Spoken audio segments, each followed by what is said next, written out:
Bom,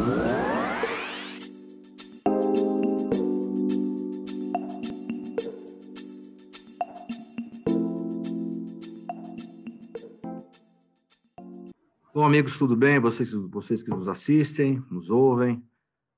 Mais um fechamento, numa sexta-feira, da Semana do Congresso Nacional. Semana não muito movimentada, semana tranquila, né? Em função de algumas motivações. Nós vamos ver aí com a Daiane, ela vai fazer uns comentários e a gente complementa isso na leitura da Daiane. Obrigada, presidente. Bem, na Câmara dos Deputados, os partidos seguem obstruindo as votações. Na terça-feira, os deputados conseguiram aprovar apenas indicações de autoridades para cargos no Conselho Nacional de Justiça e no Conselho Nacional do Ministério Público. Após as aprovações, a sessão foi encerrada. Essa semana completou um mês que a Câmara não vota projetos e medidas provisórias por falta de acordo político. Bem, Rodrigo Maia pediu responsabilidade aos partidos da base do governo para que acabe com a obstrução do plenário. Segundo ele, se o governo não tem interesse nessas medidas provisórias, ele não tem o que fazer. Ele teme que a obstrução prejudique o calendário de votações e traga consequências para o cenário econômico do ano que vem. Presidente, qual é a sua visão em relação a essa atitude do governo de impedir votações de medidas provisórias que o próprio Executivo publicou? Na verdade, é uma estratégia ruim. Nada como o consenso, nada como o debate, nada como a democratização dessas questões, desses debates, né? Porque se eventualmente lá na frente o governo trouxer novos projetos e não a base, a oposição não quiser, ele também faz usa a mesma estratégia e que não é bom para ninguém, especialmente para o país, né? Porque você trava o país e isso é muito ruim, porque a gente tem coisas importantíssimas sendo votadas no Congresso Nacional. Então, a gente não pode, de maneira alguma, usar desse artifício, né? Tanto um lado como o outro. Então, nesse ponto, eu concordo com o Rodrigo Maia. Na verdade, você não pode simplesmente esperar, né? Ao prazer aí, como vai ficar isso, né? Esperar passar o prazo para que não se tenha a continuidade dessa MP para o ano que vem. Então, não concordo com essa situação. Certo, presidente.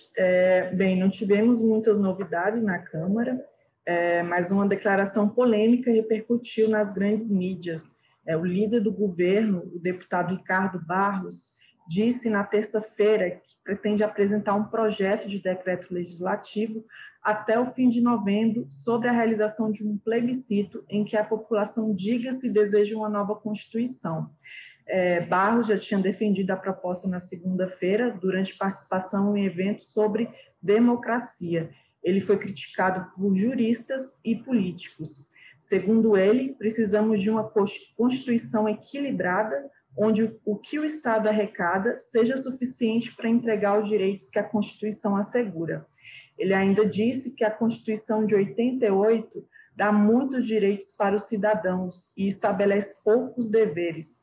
O parlamentar afirmou que o texto constitucional estabeleceu muitos benefícios que o país não pode pagar. Ele disse ainda que vai estudar propostas de construção de novos textos constitucionais, como o aprovado no Chile, para apresentar uma proposta. Por sua vez, o presidente da Câmara rejeitou a proposta do líder do governo. Segundo ele, a história do Chile é uma e do Brasil é outra. Presidente, o que o senhor achou dessa declaração? Qual é o seu posicionamento em relação a uma possível nova Constituição? Isso é vou te falar, isso tem muito sonhador lá, né? Quer dizer, tentar uma inovação absurda, né? Eu não sei qual é a pretensão do Ricardo Barros, do PT, né? Do Paraná. Na verdade, a Constituição de 88, ela é sim uma inovação. Ela está muito bem estruturada, muito bem montada, totalmente regulamentada. Isso é uma coisa que precisa se fazer, né?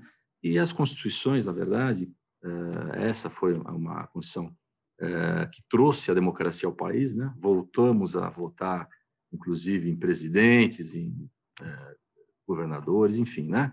Tudo se iniciou aí, né? Quer dizer, a gente não pode negar a abertura democrática que o país teve depois da Constituição de 88. Então, não tem sentido algum, não tem lógica nenhuma, não é uma situação... Vamos imaginar que se todo mundo concordasse com isso, é uma coisa totalmente sem lógica, porque demora você fazer uma Constituição até você acordar isso entre todos os parlamentares, aquela coisa toda, e outra.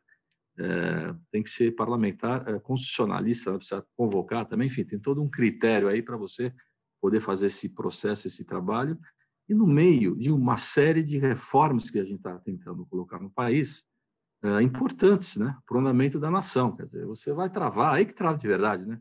Você vai levar alguns anos para fazer essa história toda, para depois colocar as reformas. Quer dizer, isso aí eu acho que não tem o menor cabimento, nem sei por que ele veio com essa proposta, às vezes, sem maldade alguma, mas parece que ele quis aparecer nesse momento aí.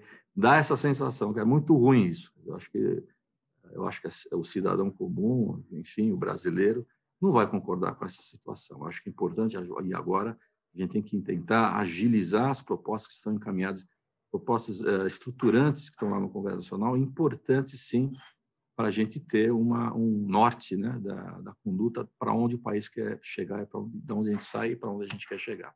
Bem, presidente, já no Senado está em recesso branco. Houve apenas uma sessão especial solene em homenagem aos médicos brasileiros e próxima sessão deliberativa está prevista para a próxima terça-feira, dia 3. No âmbito do Congresso Nacional, está prevista sessão para quarta-feira, dia 4. Deputados e senadores devem apreciar alguns vetos presidenciais. Dentre eles está o veto que trata da desoneração da folha de pagamento. Lembrando que Bolsonaro vetou em julho o dispositivo que prorrogava até o ano que vem a desoneração da folha das empresas de 17 setores da economia e que empregam mais de 6 milhões de pessoas. A prorrogação até 2021 foi incluída pelo Congresso na medida provisória, a 936, que permitiu a redução da jornada de trabalho e do salário em razão da pandemia do novo coronavírus. Com o veto, a desoneração acaba no final deste ano, a não ser que o Congresso derrube o ato do presidente. Desde o último dia 20, os sindicatos de trabalhadores das empresas afetadas pelo veto estão participando de manifestações em prol da derrubada do veto. Presidente, se o Congresso não derrubar esse veto, as empresas de fato sofrerão grandes impactos? A gente tem que ter sensibilidade nesse momento, na verdade, né? Eu acho que já existe essa prática dessa desoneração, quer dizer, um processo que já não é novo, da forma como está, né, sendo feito hoje. Foram feitas as prorrogações e o correto, ao meu ver, seria manter essa prorrogação, porque a gente não sabe o que vai acontecer, né? A questão da pandemia é uma questão que foge ao nosso alcance, né, de entendimento, porque é uma novidade. A gente imaginava fosse uma coisa rápida, já praticamente o ano está indo embora, né, 2020.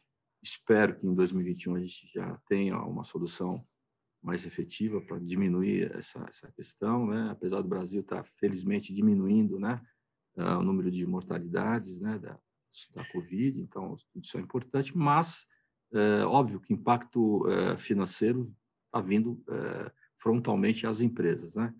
Então, existe aí 6 milhões de pessoas que têm empregos diretos relacionados a esses 17 setores econômicos. Então, o ideal é que se não tivesse essa desoneração, né? Então, de fato, a importância da desoneração para a manutenção dos empregos ela é extremamente importante. Então, acho que seria importante a votação favorável à manutenção da desoneração, né? Para que a gente pudesse ter mais tranquilidade. Não que isso vá impedir, se eventualmente alguém tiver que mandar alguém embora, né? Porque, quer dizer, não é só isso, esse é um dos fatores, né? Você reduzir um gasto da empresa, na verdade, ajuda, evidente. A ideia aqui é sempre colaborar para poder postergar ainda mais, né, a retomada econômica desses setores, né? Então, eu acho que é importante, sim, ter essa sensibilidade e manter, sim, esse prazo até o final do ano que vem. Eu sou favorável a isso. Perfeito, presidente. Bem, também vale mencionar que na última sexta-feira, dia 23, foi sancionada a lei que amplia o uso da poupança social digital. conforme previsto na medida provisória 982 de 2020. Assim, os brasileiros poderão receber benefícios como o auxílio emergencial, abono anual e saques do FGTS por meio da conta. Senadores e deputados incluíram na nova lei a emissão de um cartão de débito. Segundo o senador Everton, do PDT do Maranhão, o cartão físico vai evitar golpes em pessoas que ainda não dominam o meio digital, especialmente os idosos. Presidente, qual a sua avaliação com relação a todas essas facilidades em prol do trabalhador em meio à pandemia? Acho que é uma medida, a gente tem que louvar essas medidas do governo, né? Desde o início da pandemia, quer dizer, está quase fazendo um ano, né?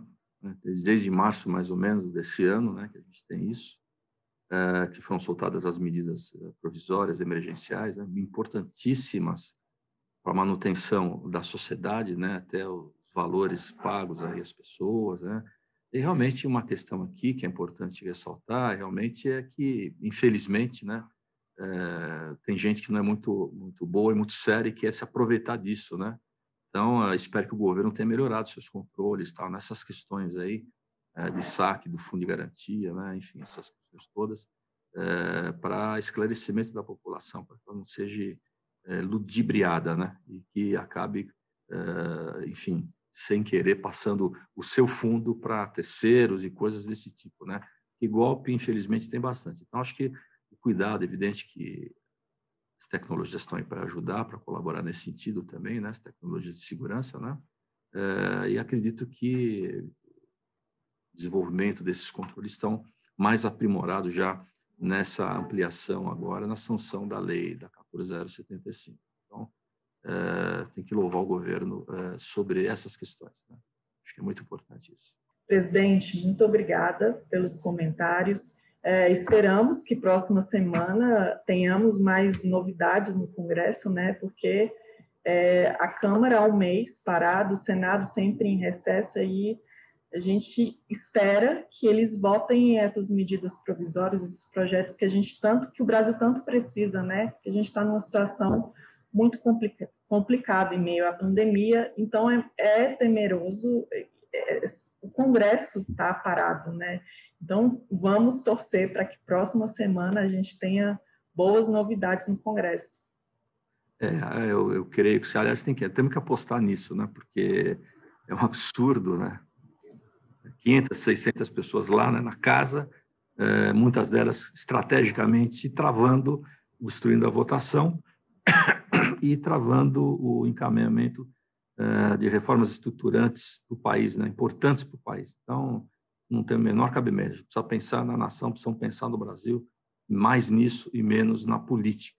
Penso dessa forma. Então, vamos torcer por isso, né, que aconteça realmente destravamento das obstruções, né, das votações, e que a coisa caminhe da melhor maneira possível lá naquela casa, no Congresso Nacional. Então, obrigado, amigos. Até sexta-feira que vem, na próxima semana do Congresso. Bom dia a vocês, bom final de semana.